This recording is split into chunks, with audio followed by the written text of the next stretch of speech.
بسم اللہ الرحمن الرحیم۔ السلام علیکم ناظرین، محمد بن قاسم کے حوالے سے ہماری تاریخ اور درسی کتابیں ہمیں بار بار یہ تو بتاتی ہیں کہ محمد بن قاسم نے 17 سال کی چھوٹی سی عمر میں سپہ سالاری کرتے ہوئے سندھ پر حملہ کیا اور بڑی مہارت سے دیبل سے لے کر ملتان تک کا علاقہ تھوڑے سے عرصے میں فتح کر لیا۔ تاہم یہ کتابیں اس حوالے سے مکمل طور پر خاموش ہیں کہ محمد بن قاسم سندھ فتح کرنے کے بعد آخر کہاں گئے، محمد بن قاسم کی موت کب اور کیسے واقع ہوئی، آخر جس انسان نے 17 سال کی عمر میں سندھ فتح کر لیا اس نے باقی زندگی کیسے گزاری۔ یہی ہماری آج کی ویڈیو کا موضوع ہوگا اور آج ہم آپ کو بتائیں گے کہ محمد بن قاسم کو کس دردناک طریقے سے مارا گیا اور محمد بن قاسم کی عبرتناک موت کا سبب کیا تھا۔ ناظرین، محمد بن قاسم کا پورا نام عماد الدین محمد بن قاسم تھا، جو بنو امیہ کے ایک مشہور اور ظالم سپہ سالار حجاج بن یوسف کے بھتیجے تھے۔ محمد بن قاسم نے 17 سال کی عمر میں سندھ فتح کر کے ہندوستان میں اسلام کو متعارف کروایا۔ ان کو اس عظیم فتح کے باعث ہندوستان اور پاکستان کے مسلمانوں میں ایک مسیحا کا اعزاز حاصل ہے، اور اسی لیے سندھ کو باب الاسلام کہا جاتا ہے، کیونکہ ہندوستان پر اسلام کا دروازہ یہیں سے کھلا۔ ناظرین، جس علاقے پر سندھ کا اطلاق ہوتا تھا وہ بہت لمبا تھا۔ یہ مغرب میں مکران تک، جنوب میں بحیرہ عرب اور گجرات تک، مغرب میں مالوے کے وسط اور راجپوتانے تک، اور شمال میں ملتان سے گزر کر جنوبی پنجاب کے اندر تک وسیع تھا، اور اس تمام تر علاقے کو سندھ ہی کہا جاتا تھا، مگر یہ سندھ 2 حصوں میں تقسیم تھا۔ شمالی سندھ پر راجہ داہر کے بڑے بھائی دھرسیہ کی حکومت تھی، جبکہ جنوبی سندھ پر راجہ داہر حکمرانی کرتا تھا۔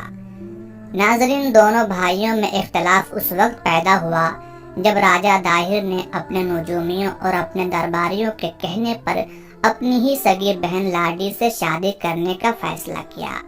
نجومیوں کے مطابق لاڈی بہت زیادہ خوش نصیب تھی اور جس سے اس کی شادی ہوتی حکومت اس کے پاس رہتی۔ راجہ داہر کے بڑے بھائی دھرسیہ کو یہ بات بہت ناگوار گزری اور وہ ایک بڑی فوج کے ساتھ راجہ داہر پر حملہ آور ہوا۔ اس سے پہلے کہ دونوں کی آپس میں جنگ ہوتی، راجہ دھرسیہ چیچک کی بیماری کا شکار ہوا اور مارا گیا، اور اس طرح راجہ داہر پورے سندھ کا راجہ بن گیا اور اس کی خود سری حد سے بڑھ گئی۔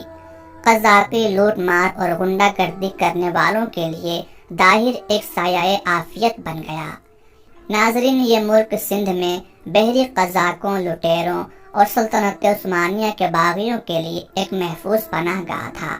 ایک مرتبہ سری لنکا کے حاکم نے کچھ تحفے خلیفہ کی خدمت میں ارسال کیے اور اس جہاز میں کچھ مسلمان عورتیں بھی بیت اللہ شریف کی زیارت کی غرض سے سفر کر رہی تھیں، لیکن دیبل کے مقام پر یہ جہاز بحری لٹیروں کا نشانہ بنا اور جہاز کے تمام مسافروں کو قیدی بنا لیا گیا، سوائے ایک فرد کے جو فرار ہو کر حجاج بن یوسف کی خدمت میں پہنچا۔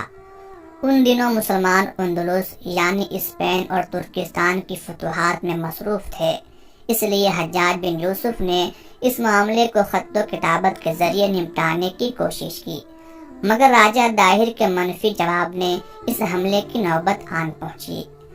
ناظرین، اس حملے کی سرپرستی کے لیے حجاج بن یوسف نے اپنے 17 سال کے بھتیجے محمد بن قاسم کو چنا۔ مسلمان اس وقت سپر پاور کی حیثیت رکھتے تھے۔ روم اور فارس کی عظیم و شان سلطنتوں کے غرور خاک میں ملا چکے تھے۔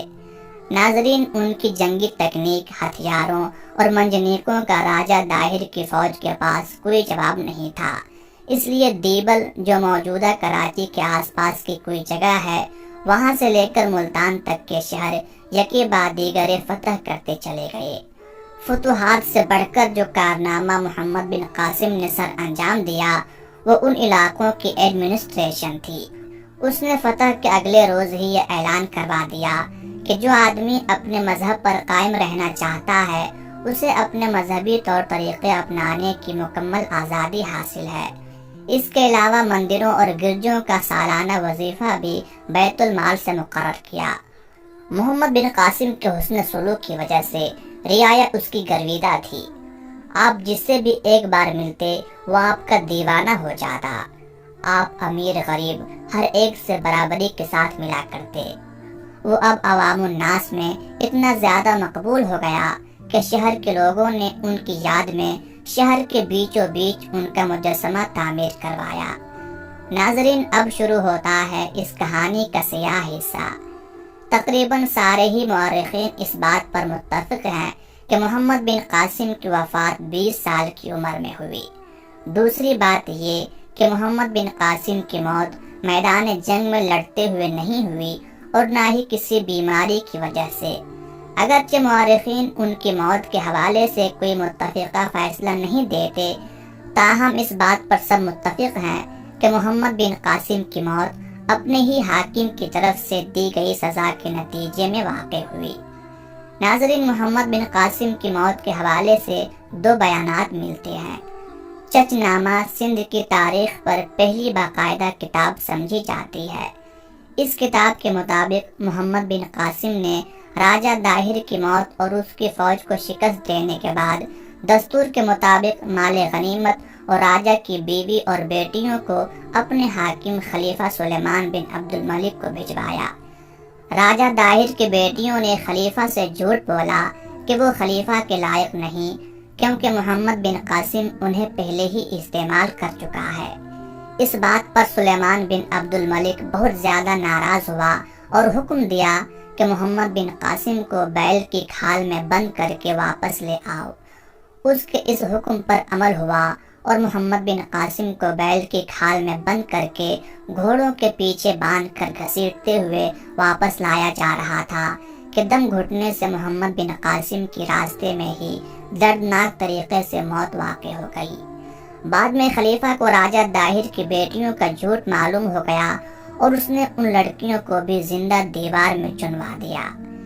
ناظرین، محمد بن قاسم کی موت کا دوسرا بیان البلازری کی کتاب فتوح البلدان سے اقتباس ہے، جس کے مطابق 714 عیسوی میں حجاج کی موت کے بعد سلیمان بن عبد الملک نے حکومت سنبھالی۔ وہ حجاج بن یوسف کو سخت ناپسند کرتا تھا۔ اس نے اعلان حکومت سنبھالتے ہی حجاج کے منصور نظر افراد کو قید کروا دیا۔ چنانچہ محمد بن قاسم کو بھی قید کر دیا گیا۔ قید کے دوران ہونے والے تشدد کے نتیجے میں محمد بن قاسم کی موت واقع ہو گئی۔